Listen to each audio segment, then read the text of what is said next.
What's going on, my fellow fish tank fanatics? It's Katie coming to you with a update video on all the tanks that the lights are on. I don't know if the red cherry shrimp tank lights are on yet, but if they are on at the end, we'll get to it. Today we're going to talk about the good, the bad, and the ugly. And unfortunately, the bad and the ugly pretty much win out on this video. This is most definitely the bad and part ugly. I have a leak in the 240. Luckily for me, it's not a stress seam, but I don't know if it's a humidity issue or what, but it is leaking out of the top trim. And I mean, I don't know if you all are going to be able to see it. You can kind of see the salt creep and stuff on the glass. I mean, it ruined what was here, which was this. It ruined all of that, and if you press on it, water driplets and stuff pop out. Not cool. Fish store's not really doing much about it, even though the tank's under warranty and it's not even 18 months old. It's like they could care less. So we're going to see what they're going to do. Maybe they'll give me the builder's name, whoever they had build it, and I'll contact them and say, hey, look, you're supposed to have a 7-year warranty on it, but right now they're not helping. We'll see if I get anywhere else with them or not. But other than that, the 240 is just rocking and rolling. I need to get in there, move sand around, do a bunch of stuff like that. But that's part of the good part, sort of. Good part is that my husband and I are expecting baby number 2. Bad part is that expecting baby number 2 means I'm on super duper restrictions since I am a diabetic. So, needless to say, I'm not allowed to be up on ladders. So, the sand and stuff like that might have to wait a little bit.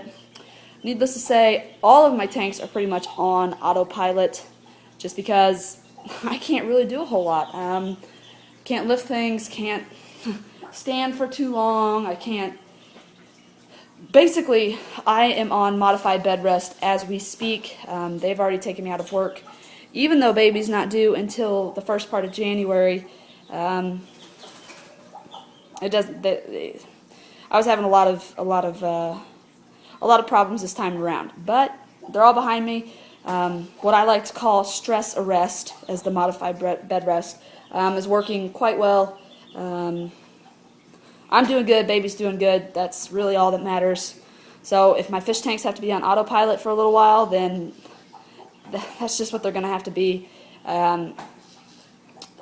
They are part of my family, but I think I would rather, and you all can hate me all you want, but I would rather lose shrimp and fish over a child. So that's just what I'm dealing with. That's why I haven't been making videos. I'm hoping since I'm at home all the time now, I'll be able to make videos for you guys, but the tanks look like poop. The only tank that looks decently good is the yellow shrimp tank, and that's just because I don't know why. I think it's the Pogostaemon Helferi, which has overtaken the tank.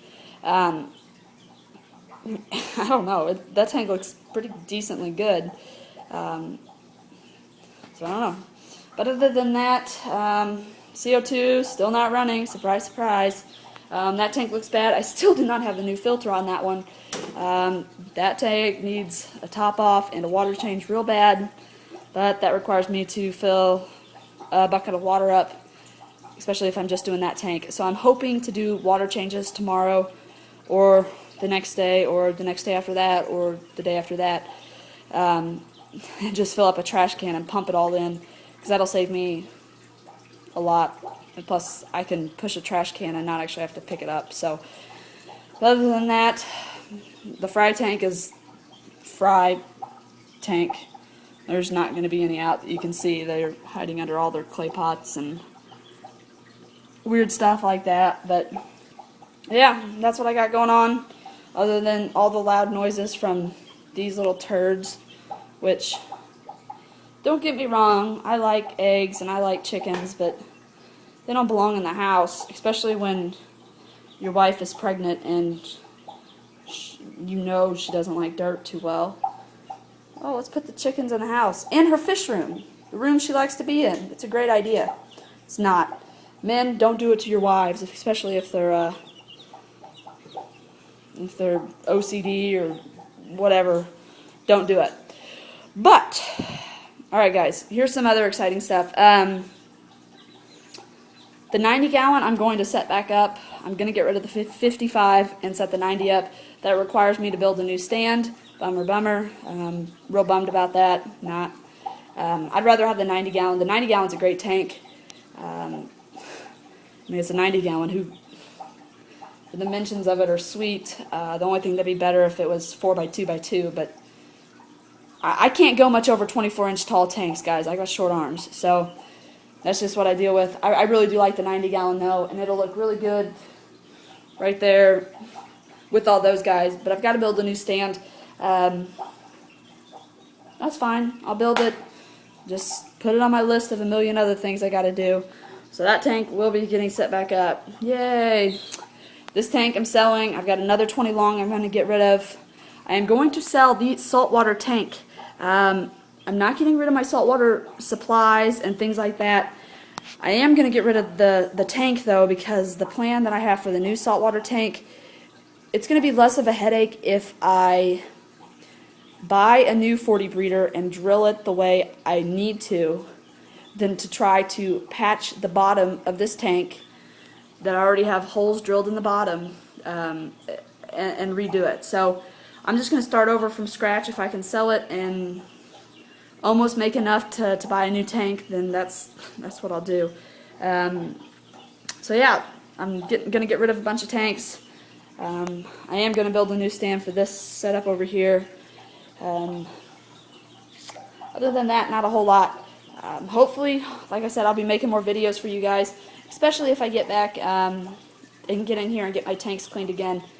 I just got to get in here and get off of autopilot and get my hands wet again, because everybody knows when you start getting your hands wet, you fall back in love with the hobby again. Not that I have fallen out of love with the hobby, it's just, you know, when doctors got you on restrictions and stuff, it just kind of takes all the wind out of your sails.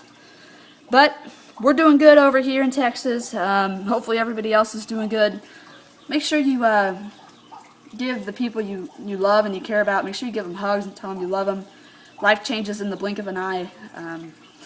You don't want to miss every opportunity you have to tell them that you love them. So stay safe out there, guys. If you're driving, stay safe on the roads. If you're getting ready to go to work or coming home from work, be careful. Hopefully you'll have a great day, or you will have a great day.